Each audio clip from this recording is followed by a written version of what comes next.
Thanks so much to Alistair Mann and to Michael Brown for the wonderful commentary today. Thank you for joining us again on Matchday Live. So, City have been pipped to the post for the Community Shield.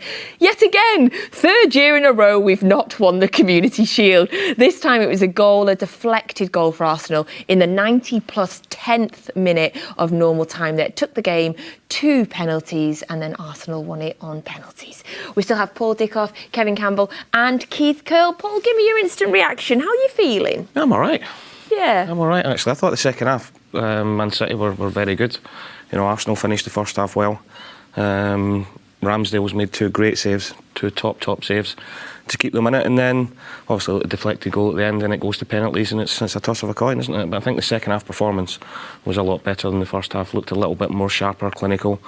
Getting minutes into Kevin De Bruyne is huge. Going into the Burnley game next week and the start of the Premier League, Phil Foden came on and looked sharp. So yeah, I'm all right. Look, you want to win. You want to win. The community. I've always said that the Community Shield's one of these that if you win it, you're buzzing that you've got a trophy, and if you don't, you can say, well, it doesn't really matter. I'm only annoyed because I wanted to win every trophy that we possibly could, and I wanted to win the Carabao Cup come February, and then I wanted to have all 5 of them in a row, but never mind.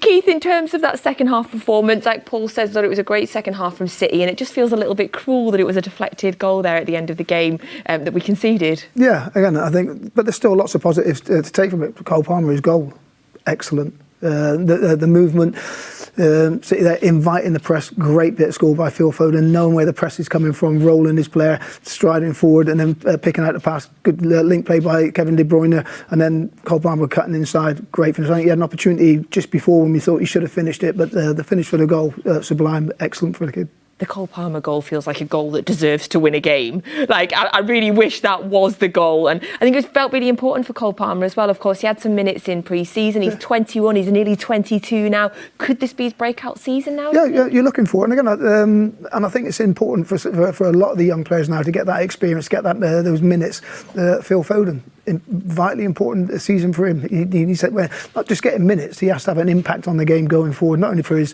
Man City career, for his England career as well. He needs minutes, he needs to be successful this season, he needs the club to be successful as well. So that's a different type of pressure, but there's a desire for Phil. He wants to play and he wants to have an impact. Of course, talking about England, Cole Palmer had an incredible summer with the under-21s, heavily involved in their winning of their tournament. In terms of a striker's point of view there, Kevin, in terms of Cole Palmer's finish, how good was it? I thought it was excellent. Just missing that opportunity to finish beforehand, and then having the wherewithal to be there and settle himself down and the execution of the strike was superb. I thought he made an impact when he came on. Yeah. I thought he was good. Kevin De Bruyne is still the guy. Yeah. He's still the man. Yeah. With Phil Foden, Cole Palmer, they came on, made a difference. And it was just, they were unlucky, Arsenal got lucky. That's the difference today. Two great saves, wasn't it? Ramsdale kept him in, could have been outside. Well, you mentioned it, didn't you, before? Producing them saves, and because football, you never know what's going to happen. Yeah. And unfortunately, things went bad for City, but Aaron Ramsdale had to produce 2 quality saves to keep Arsenal in it. Yeah, absolutely. 2 big saves for Arsenal. I want to get your opinion on the City's goal as well, of course, Paul. In terms of the build-up, great explosive run by Phil Foden, who really created something when he came on. And, of course, the little head-on by Kevin De Bruyne, clocking his first assist of the season as well. You must have enjoyed that. I did, and it just shows you how if the opposition teams, and Arsenal, to be fair to them, for most of the game got their press bang on. Yeah. Just before it, I think with Ramsdale's first save, I think it was Declan Rice went in and Rodri didn't quite get there and they broke the press, and the same happened. Partey, we're probably saying that if he's not already been booked, he probably takes a booking there on Phil Foden. Yeah. Takes the yellow and stops it, but then how quick they were in transition. We all know how good Phil is. Got slightly lucky with his pass, and then Kevin's headed. 3 substitutes came on, and within 10 minutes had made a massive impact. And delighted for Cole Palmer, because he looked a little bit nervy his first few touches. He gave the ball away, but that'll do him the world of good. Scoring at Wembley, scoring in the first team, and it's a big season for him now. Yeah, Phil Foden, we mentioned him there. He felt like he really made an impact when he came on, and I imagine he's going to be really happy with his performance in terms of looking to Friday when we have our first game. Do you think he did enough there to perhaps get himself into the 11 for next week? Again, I think he's just what you can see, but Pep's got different dynamics. Yes, Phil plays wide, but he's not a Jack Grealish. Jack shows good discipline and stays wider on the pitch. Phil will come inside and he will cause different problems for the defending team. And it's good to have different dynamics, different movements, different strengths with individual players. It's vitally important because it's a long season, that Premier League. Did you learn anything new about City today, Kevin? Yeah, I did. The confidence of the treble. For the first half an hour, I was like, because no matter what Arsenal tried, City just got out of it, and they got out of it very easily. And look, we know it's for a trophy, etc. But Manchester City are not physically where they want to be. If they were where they want to be physically, the game would be over. I think the game would have been over. So Arsenal, I believe Arsenal got a little bit lucky today that Manchester City weren't quite at their level, but I still think Manchester City are going to be that team to beat, that's for sure. Yeah, in terms of Arsenal, did you learn anything new? Yeah, listen, I learned that Arsenal can work it out on the pitch. They can work out the press, which is really important against a team like Manchester City. And they were willing to change to three at the back to go for it against Man City. And yeah, you might end up getting beat 2 or 3, but you have to go for it. Nice to see Smith Rowe come on. And, it's nice for Arsenal to finally get a little decision and beat Man City on penalties. Psychologically, we talked before the game about what it means, and for me, I wanted a City victory to keep that psychological win over Arsenal, making them feel like they can never beat us. How does that win on penalties, which was the 3rd time in 7 years that the Community Shield has been won on penalties, how does that by Arsenal? How does that affect their psychological battle? I think from Arsenal's point of view, we said it before the game, I think it was really important that they put to bed their record against Man City and, as Kevin said there, to win a trophy. I think from Man City's point of view, that they'll know that they dominated the game, that they'll know, not in an arrogant way, that they're superior at the minute. Not just in the 11 that's on the pitch, we keep talking about the squad that they've got. So I don't think City will worry about it too much, but Arsenal, it can give them that little bit of confidence to go into the season, give them a little bit more belief after what happened at the end of last season that they can compete with Man City. And they competed over the 90 minutes, or the 101 minutes, yes, whatever it was. 151. It was a competitive game, and they'll take a lot of heart from that. Winning a game on penalties like that, Keith, does it matter? Obviously, they've won, that's the main thing, but in terms of their preparation, in terms of the psychological battle, will that matter to them? And, for Man City, again, it's a great opportunity to get competitive minutes before the start of the Premier League next season. And that's the mindset. Nobody likes losing. No matter how you lose. And again, there's positives to take out of it. Good discipline. I think from both teams, I think they showed good discipline. The dominance and the rhythm and the timing of Man City, you can tell very good. They're not far away from where they want to be. They've got a tempo about their play that is evident, and they've got a squad that's capable of dismantling any team in the Premier League. Yeah, they're disappointed, I think. But Arsenal, second half, I think they had one deflected shot on target, and apart from that, no real threat. So that could be a concern, but positives to take from Man City, good discipline. We're mentioning there, we're joking there about the time that was added on. 10-11 minutes added on, which of course Arsenal scored in today. You'll be hearing a lot about it this season, these new directives that the referees have received to cut out time wasting. We also saw it with several of the yellow cards today as well in associating the time wasting. So I would love to get all your opinions as players and managers as well. I host a radio show. Yesterday I hosted a radio show that was covering the Football League. The radio show started at 5 to 3 and finishes at 5 o'clock. There was only 2 championship games that were finished at 5 o'clock. So our radio show, which is dedicated to the Football League, went off air with all of the games, the majority of the games still going. There was an immediate conversation after the time of the radio show is going to, it's a national BBC radio show is going to have to change because of this directive. How does we're expecting to see this all throughout the season. 8, 9, 10, 11, 12. There was 13 minutes added on in one game yesterday. Yeah. How is this going to affect games? How is it, I'm thinking perhaps, Keith, in terms of fitness levels, or will it cut out time wasting? What's your thoughts? Again, I think it's finding out what the directive is for where they're adding the minutes on. So if you say, well, there's 8, 9 substitutions throughout the game, so there's going to be 8, 9 minutes added on. If there's injuries where the physios come onto the pitch, that's more time added on, or is it just going to be a case of well, the fourth official's enjoying this game and keep it rolling. I don't know. I think it has to be clearer because I think it will be upwards. I think you're going to have a lot of managers and assistant managers berating fourth officials, asking them, and you can see it. Where's that time come from? And all they want an answer and say, right, well, there was 8 subs, a minute per substitution. Every time the physio goes on, it's another minute. Every time there's something else happening, it's another minute. So if there's clarity, then it stops the arguments. If not, there's going to be a lot of people getting into trouble. I think it's going to cause carnage. I really do. They're saying about time wasting. There was 11 minutes there. And Arsenal weren't time wasting, and City weren't time wasting. They wanted to keep the ball in play. I know there was the injury within the injury time, but apart from that, I can't really remember a lot. Substitutions, wasn't it? Yeah, but then City made three, but they made 3 at one time. Yeah. So that's not 3 minutes. No. That's 1 minute. So there's got to be a directive on it so everybody understands exactly what's going on. I wonder how it's going to affect tactics as well, in terms of substitutions. What time are you bringing your substitutions on? Are you changing, the way that you're doing things at the end of the game? How do you think it's going to affect? Yeah, I think it's going to affect a lot. I think it's more of a squad game now anyway. But especially with an extra, let's just say average, there might be an extra 10 minutes. That might affect how you bring your subs on, Curle. You're a manager. You wouldn't. An extra 10 minutes can make a hell of a difference. It's going to be interesting to find out exactly what the directive is, as in so where those minutes are added on. It does feel like it needs a little bit more clarity, which I'm sure that we will get. But hey, we're going to get used to it because it's happening. Right, FG is still at Wembley. We're going to go down and see what him and Big Steve thought of the game. Hello, welcome back to Wembley. FG here with Big Steve. Look, it was a great second half. Fine margins, and penalties can always be penalties, can't they, Steve? Yeah, it was a good game, to be honest. Cole Palmer, great finish, great goal. And then they got the equaliser at the death, and then it's a lottery then after that, the penalties. And, disappointing to lose any game, you know what I mean, the run we're on. But I think we've just got to get ready for Burnley now, Friday night.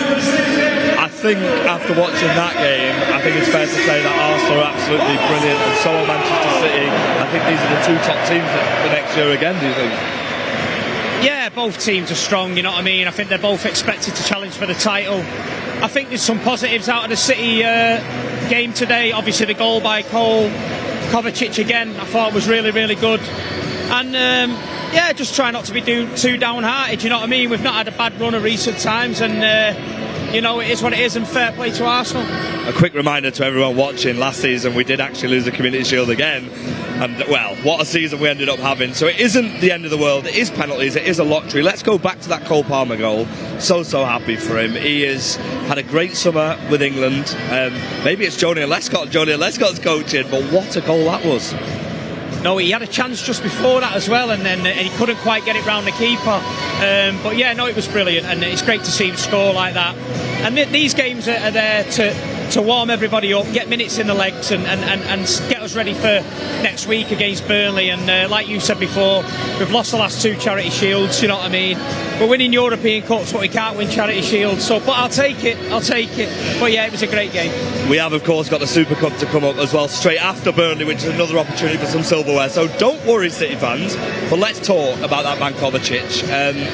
It seems like he's been in sky blue for so long. He makes everything look so effortlessly good, and he's just very, very appealing and very nice to watch, especially in this Pep side. Good signing, you know what I mean. Pep Guardiola knows what he's doing.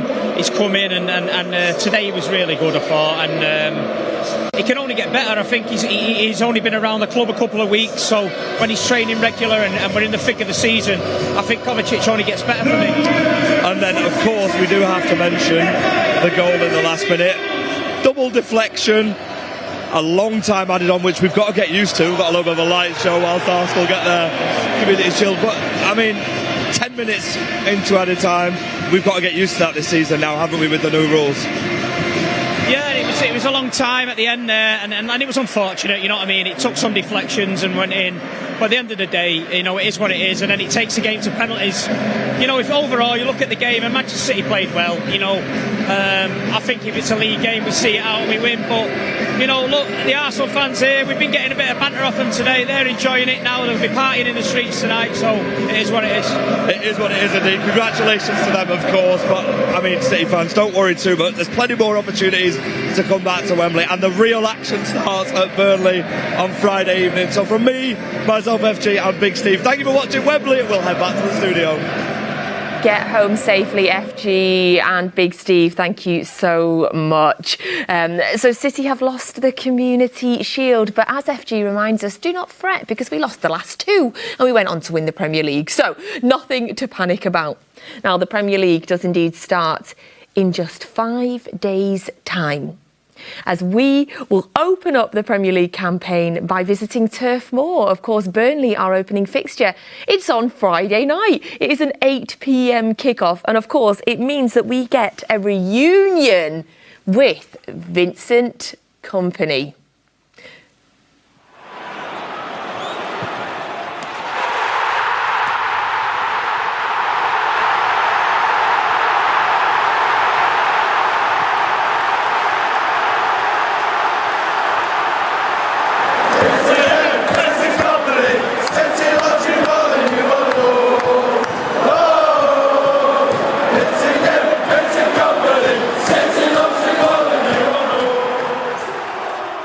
Yes, that's right. We will kick off our Premier League title defence against Vincent Kompany's Burnley, of course, fresh from an incredible season in the Championship, a season in which they won the league by an absolute canter. 101 points they surpassed in the Championship last season.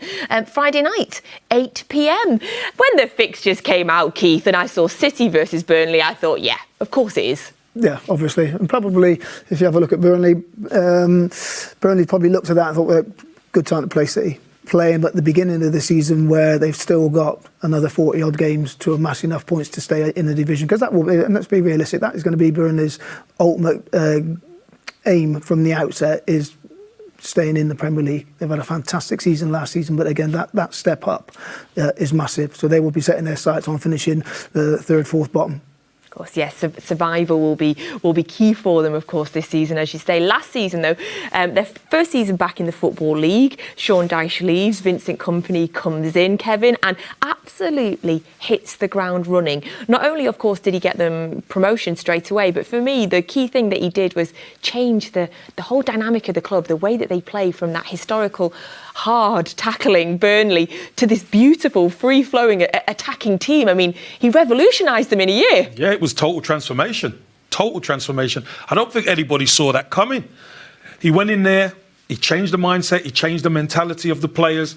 I thought he'd done very well in the loan market as well. Got a couple of players from Southampton, etc. Brought them in, and they just played teams off the park. And what a way to do it, doing it the right way, getting the ball down, passing the ball, scoring loads of goals and getting promotion. What a guy. And you mentioned the loan players, of course. Nathan Teller, they had from Southampton, has gone back to Southampton. I think Southampton are hoping he can do in the Championship what he did for Burnley. Is that going to be an issue for him, though? They haven't majorly replaced him with any other goal scorers. Can you see Burnley being able to score? I mean, certainly not the amount of goals they did in the Championship in the Premier League. I think that's going to be the most difficult part. Because Premier League teams are a lot cleverer. Even when you do try and play, they set traps and they trap you in there. So what they've got to do is when they do have chances, they've got to take them. If you cannot take your chances in the Premier League, you're going to struggle. But, you know, I think with the window still open, you might see Burnley do some business. Of course, the window. I can't wait for the window to close, to be honest. We're going to be saying this for the next month, aren't we? We, of course, played Burnley in the FA Cup quarter-final last year with that comprehensive victory for City. How different is it, Paul? I know it sounds like a ridiculous question, from bossing the Championship and winning it at an absolute canter to coming into the Premier League? Yeah, it's a completely different level, the Premier League from the Championship, but it'll be a tough game for us on Friday. You know, Turf Moor will be absolutely bouncing. TV cameras are going to be there. They're not stupid. There's a reason why that game's the first game on the Friday night at 8 o'clock away from home for the champions. And Vincent will have them at it. You know, they won't sit. The one thing Vincent won't do with his team this season in the Premier League, and they might get punished for it, is sit back. You know, he's got a philosophy that runs straight through the club. The turnaround and how quickly he done it last season was phenomenal. You know, as you rightly said, historically, nothing against Sean Dyche, had done an unbelievable job keeping them in the Premier League for as long as they could, but it was 4-4-2, 4-4-1-1, everybody behind the ball, get it forward as quick as you can, second balls, you know, all the nitty-gritty stuff. Now Vincent's went in there, he's got his goalkeeper playing out from the back, the centre-halves are comfortable in the ball, midfielders want to come and take it, wide players are quick and like to come inside. So it's going to be interesting. In the FA Cup quarter-final at the Etihad, for 25-30 minutes, Burnley done really, really well. and then City do what they do. They get one very quickly, they got the other goal, and then the game is over. But be interesting. It'll be tough, but City have got that experience of going away from home against these grounds now as well. So be interesting. They'll be coming in with a lot of confidence, though, I imagine, Keith. Of course, the way that they won it with such a distance at the end. They celebrated for such a long time. Although I did see that Vincent Kompany had them back in pre-season training before anybody. They've been back for a long time now, though. They'll be coming into it with a lot of confidence. Paul mentions Turf Moor as well. They had an incredible record. I think they were only beaten once at Turf Moor the entire of last season. So they'll be coming into this game confident, feeling like, I guess, they've got nothing to lose. Yeah, and again, I think this will be the season for Vincent where he will find out so much more about himself as a manager, how he reacts, because he's not going to have the season like he had last season. So he's going to have periods of times where they lose 3-4 games, and then this is about his beliefs, because let me tell you, the club and players will pick up on his demeanour, how he acts. Is he uncertain? Does he change tactics? Say, right, well, yeah, that's how we got out of this division. Now we're in the Premier League. Yeah, we want to play, but if we go a goal down, then we just bang it. And it's one of those stick to your beliefs. And you find it can be a very, very lonely job being a manager, because you have all these demons, and then it's how you react to players. Because I'm not saying players let you down, but players make mistakes that cost you a game. And it's one of those, you've got to have that calmness about you as a manager. To manage those situations, and you find out a lot about yourself. It's going to be really interesting to see what he does this season. I'm really looking forward to watching. I hope they do very well after Friday. Yeah, of course. I like that. After Friday, absolutely. Yes, the Premier League is back on Friday. And of course, Matchday Live will be here with you. I will be here in the studio from about 5 to 7 on Friday night. It's your Friday night sorted. All right, 8 p.m. kickoff, City versus Burnley. Paul, thank you so much for being here with us today. Keith, thank you so much for coming back. And Kevin, thank you. Thank you for my debut, and hopefully we could do this again sometime. Well, hopefully we'll invite you back, but I don't want you to be a lucky charm for Arsenal. For City? I thought it was a lucky charm for City. You've got the treble, and I'm here. Thank you so much for joining us. And thank you all for watching Matchday Live today. Thanks to FG and all our guests down at Wembley, and of course to Alistair Mann and Michael Brown for the wonderful commentary. We'll be back on Friday night with you. Hey Blues, we haven't won the Community Shield, but we didn't win it last year and we won the treble. So things are going to be okay. We'll see you on Friday. Go on, I'm breaking boy. Give it a roll. Had a roll, Jason. Okay, I'll go last. Okay, this for me. Okay, this is one for me. Yeah, okay. The winning and the end result is great. I would say, like, on a personal level, Carlos, this style of play is amazing. So congratulations. I'm very, very proud of it. Very, very proud. And what's next? Party. Hey, Mahuna. When he goes back. Yo, bump it up. You gotta bump it up. Don't you know, bump it up. Monday, Tuesday, Wednesday. We won the league. Obviously, they were the expectations, but yeah, it's been a great season. I've really enjoyed it. Yes. Every member of the team, even the injured ones, the ones just coming back. I've had a great season. I really enjoyed it, and nothing better than to win it, is there? You know what I mean?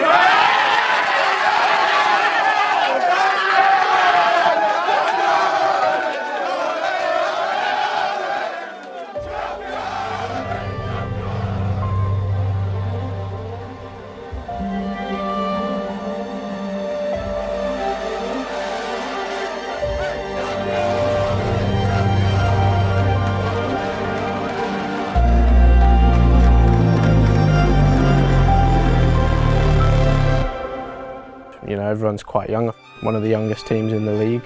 For everyone being young and being able to do what they did, yeah, it's great, considering it's the first time. The thing that makes it so unique is that each year there's 5, 6, 7 new players who come in. So the 4 or 5 from the previous year join with 5 or 6 new players who've been promoted from the under-18s, and yet they've still maintained that winning formula. So they're still doing the things that will make them hopefully one day graduate to the first team squads. And to do it for 3 years in a row says so much, not just about the players who are in the EBS for that season that then win it, but it also says that the under-18s, the under-16s, the under-15s, that progression ladder is working successfully. Yeah, you just got to give credit to the staff, because without them, I know everyone says this, but without them we wouldn't have been in the position to do it.